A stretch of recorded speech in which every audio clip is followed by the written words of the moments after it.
Hello po mga kapatid, mapagpalang araw po sa lahat. Una po sa ating dakilang Diyos Amang makapangyarihan. Masishare nga po pala ko sa inyo mga kapatid, meron po tayong pasyente kagabi na punta po dito sa bahay.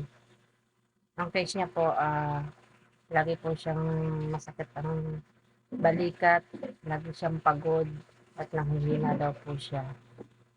At nagkwento po siya sa akin, ang sabi niya na meron daw pong nagsasabi sa kanya na may third eye, na mayroon daw pong nakasampa sa ganito niya.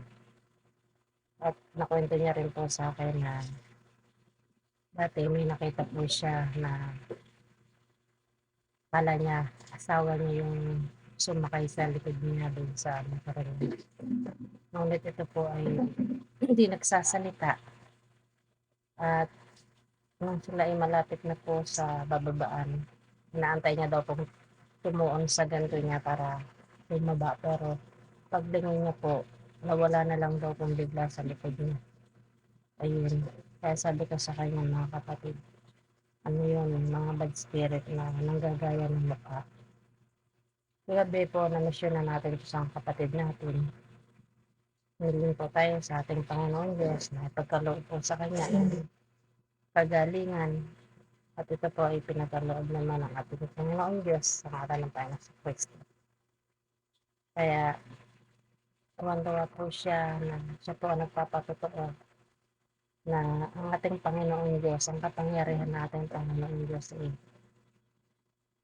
talagang naramdaman niya kagabi yung sakit na nararamdaman niya na mabigat yung dibdib niya na parang aatakihin daw po siya. At yung kanyang kaisipan po, nung siya po ay aking pinagpipray sana ay, ang sabi niya po, hindi siya makapag-concentrate kasi po, binablock daw po ang kanyang isip.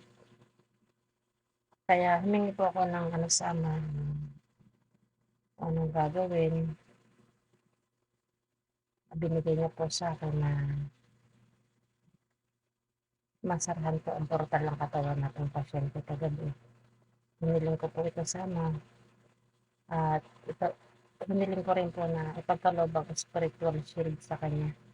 After po itong mahiling sa ama at ibulong sa kanyang ulo sa ganito, eh, instant po na nawala ang sakit ng dibdib niya at yung gumugulo sa kanyang kaisipan mga kapatid. Kaya tuwan-tuwa po siya mga kapatid dahil nawala pong bigla. Parang magic lang po ba? Kaya ayun po mga kapatid, siya po ay masayang-masaya at sinabi ko sa kanya na palagi siyang magpe-pray, huwag niyang makakalimutang magpasalamat sa araw-araw bago matulog, tsaka sa pagising sa umaga.